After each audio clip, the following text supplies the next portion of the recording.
Christmas. Merry Christmas to one and all, Mr Speaker. Speaker. David Seymour. Thank you, Mr Speaker, and I should start by thanking you for your service in this House towards the end of this year, upholding the rights of minorities, as I asked in the speech to congratulate you on your election.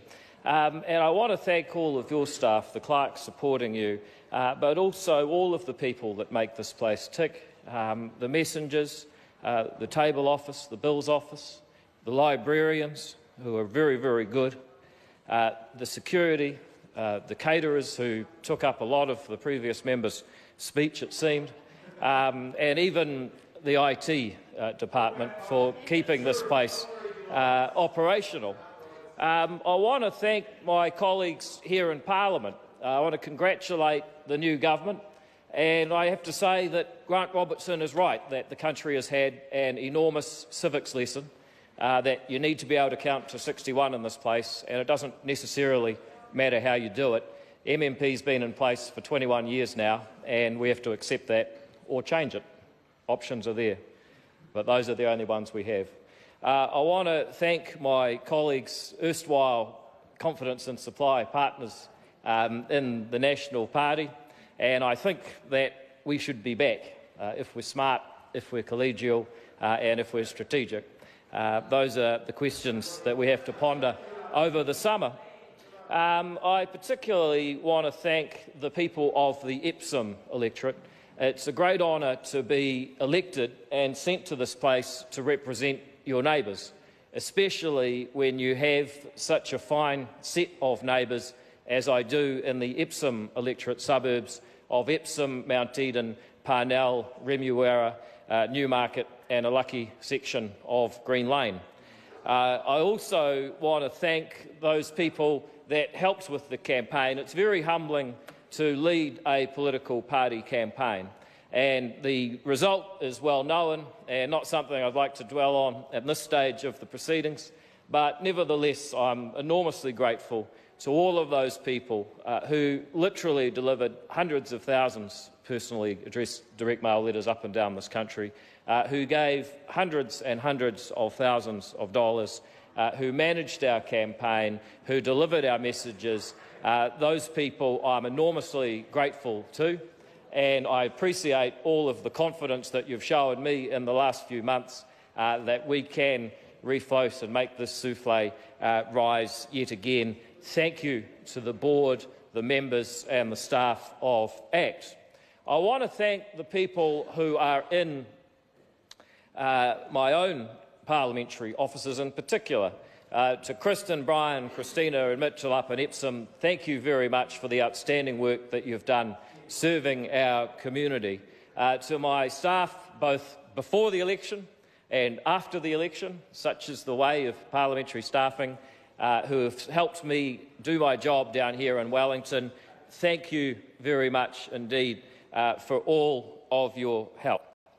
I couldn't help but think as I listened to Jacinda Ardern's speech and think I have a pretty simple message for her. Government is basically a service industry. I hate to tell you this, but you are there to provide a basket of services to New Zealanders that, as the Prime Minister said in her address when this Parliament resumes, to provide services together that people can't provide alone. And the question is whether or not those services are efficient. You can do the marketing, or stardust as Bill English called it, but you actually have to provide services that work.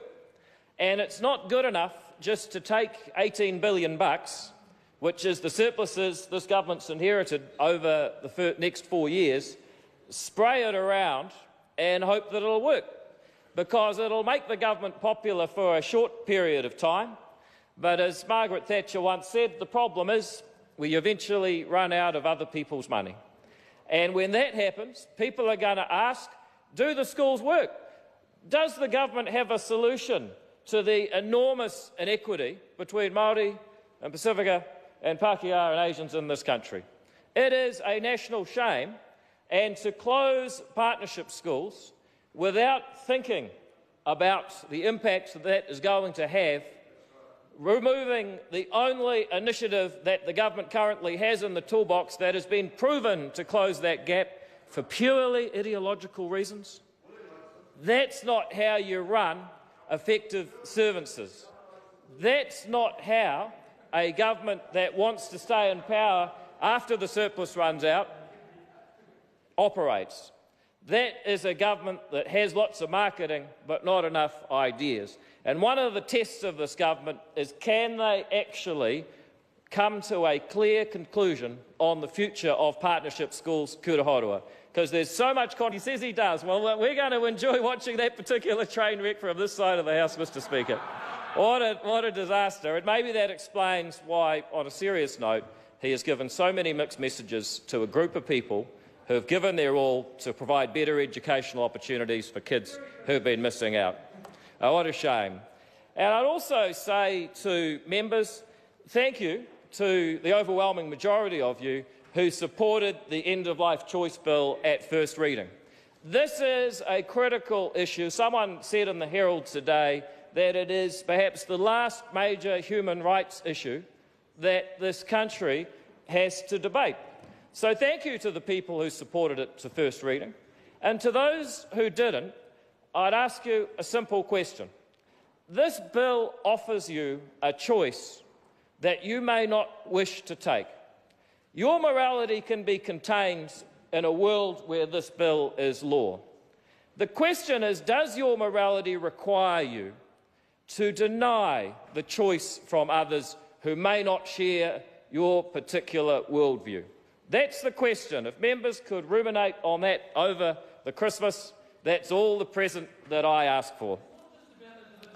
But I also ask people, why do they not take advantage of some of the wonderful policies that are available in the ACT's manifesto? Phil Twyford there, I could tell him if he wants to get houses built, remember he's in the service industry, it's going to involve actually removing the land use restrictions, including the Waitakere Ranges Heritage Protection Area.